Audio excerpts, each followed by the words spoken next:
결국에는 세상 나라가 그리스도의 나라가 될 것이다. 세상 나라가 그리스도의 나라가 되는 역사가 이 세상의 역사의 맨 마지막의 역사라고 하는 것이죠. 지금도 그렇게 이 세상의 나라가 그리스도의 나라가 되었지만 아직까지 남아있는 싸움, 최후 승리를 위하여 영적인 싸움이 이 땅에서 벌어지고 있다고 하는 사실을 우리가 늘 우리 마음속에 기억해야 하는 것이죠. 첫째 인을 뗄 때부터 여섯째 인을 뗄 때까지, 그리고 난 다음에 일곱째 인이 띄어지면서 다시 첫째 일곱 나팔이 준비되어지며 그 나팔이 하나씩 울려 퍼지게 되는 그런 역사를, 세상의 역사가 어떻게 흘러가게 될지, 하나님 그리스도께서 어떻게 다 그 세상의 역사를 다루시고 다스려 나가시는지를 기록하고 있습니다. 6장 1절 말씀에 보면은 일곱 인 중 첫째 인을 뗄 때의 일이 기록되어져 있습니다. 내가 보며 어린 양이 일곱 인 중에 하나를 떼시는데 그때에 내가 들으니 내 생물 중에 하나가 오랫소리같이 말하되 오라 하기로, 이에 내가 보니 흰 말이 있는데 그 탄자가 활을 가졌고 면류관을 받고 나가서 이기고 또 이기려고 하더라. 흰 말을 탄 자가 나옵니다. 흰 말이라고 하면 무조건 그리스도와 연관지어서 설명하는 사람들이 있습니다. 그래서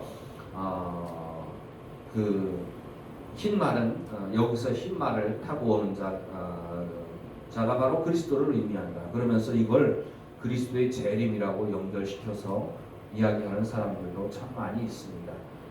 그러나 무조건 흰 말이라고 해서 그리스도가 타는 말은 아니라고 하는 것이죠. 19장에도 흰 말을 타고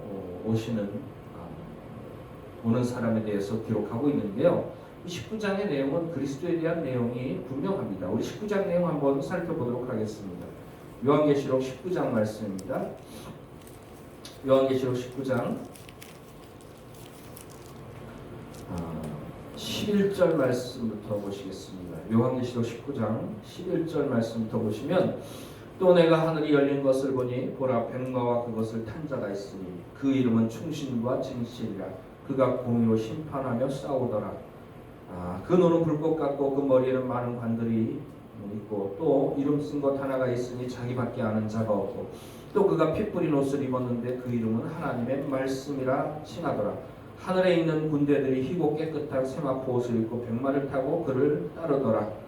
그의 입에서 예리한 검이 나오니 그것으로 만국을 치겠고 친히 그들을 철장으로 다스리며 또 친히 하나님의 전능하신 이의 맹렬한 진노의 포도주틀을 말겠고, 그 옷과 그 나라의 그 다리에 이름을 쓴 것이 있으니 만왕의 왕이요 만주의 주라 하였더라.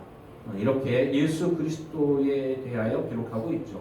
또 어떤 사람들은 이 19장의 말씀을 예수 그리스도의 재림이라고 해석을 하는 사람들도 있습니다. 그러나 예수님은 재림하셔서 싸우려고 오시는 것이 아닙니다.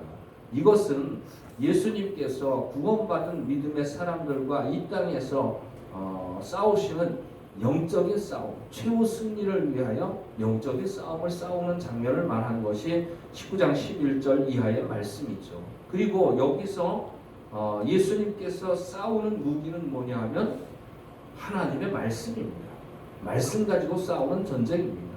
창이나 활이나 칼이나 대포나 총이나 이런 것 가지고 싸우는 전쟁이 아니라 하나님의 말씀을 가지고 싸우는 진리의 전쟁이라고 하는 것입니다.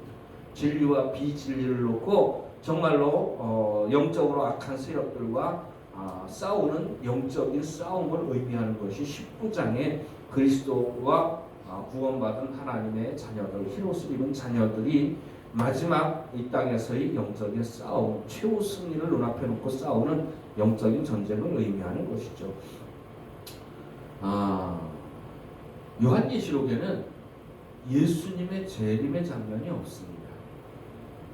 재림하실 예수님에 대한 기록은 있지만 재림하시는 장면, 예수님이 재림하시는 장면이 요한계시록에는 없습니다.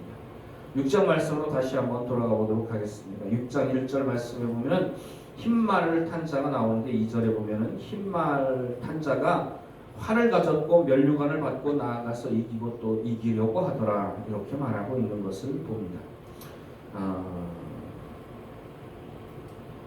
AD 96년, 95년 정도 이것을 이 요한계시록이 쓰여졌다고 본다면 바로 그 요한계시록이 쓰여진 때부터 시작해서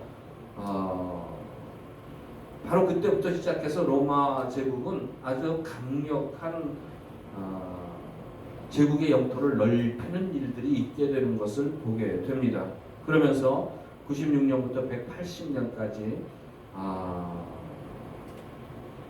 약 90년 동안, 92년 동안에 그 기간 동안에 로마 제국은 수없이 많은 침략의 전쟁을 통해서 그들의 영토를 대대적으로 넓히게 되는 것을 봅니다. 그러면서 예전에 대제국이라고 일컬었던 제국들이 있죠. 바벨론이 제국이라고 부릅니다.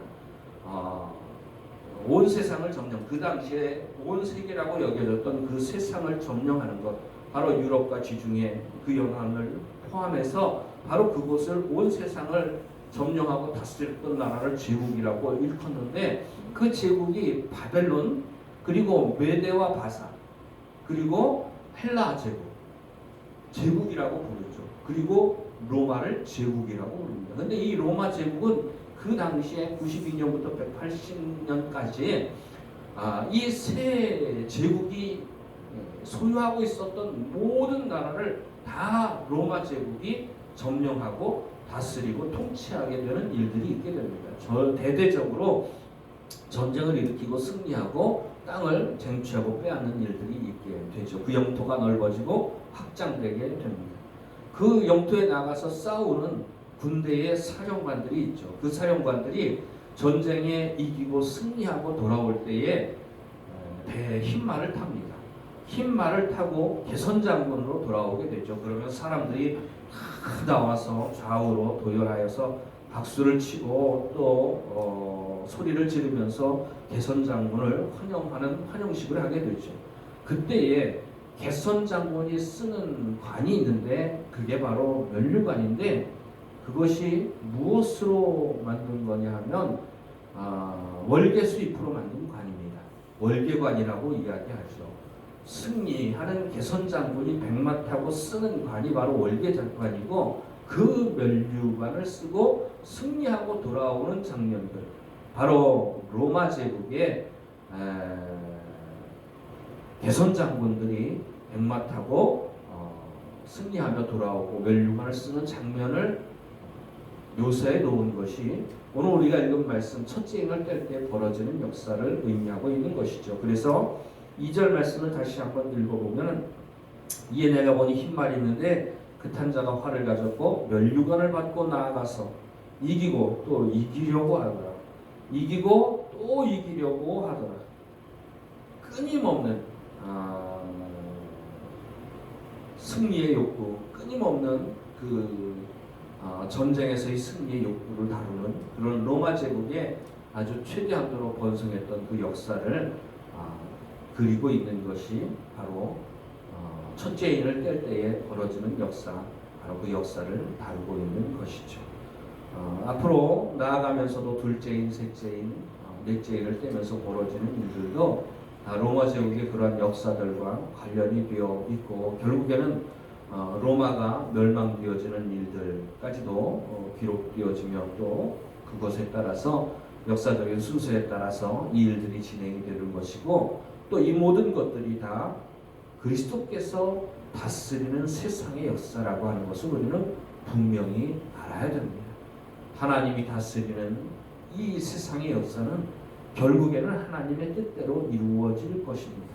그것이 11장에서 나타나는데, 세상 나라가 하나님과 그리스도의 나라가 되게 될 것이다. 우리는 의의 최후 승리와 영생을 믿는 사람들인 줄로 압니다. 우리가 감리교 신앙고백에도 나와 있죠. 의의 최후 승리와 영생을 믿는 사람들이에요. 하나님이 약속하신 대로 우리는 최후 승리할 사람들인 줄로 믿습니다. 그리고 영생에 들어갈 사람들인 줄로 믿습니다. 그 믿음 가지고 하나님이 다스리는 세상 가운데에서 끝까지 우리의 믿음을 지키며 그리스도의 편에서 그리스도와 함께 영적인 싸움을 싸워 이겨 승리해 나가고 영생에 이르게 되는 저와 여러분이 되어지기를 주의 이름으로 축원을 드립니다. 기도드리시겠습니다.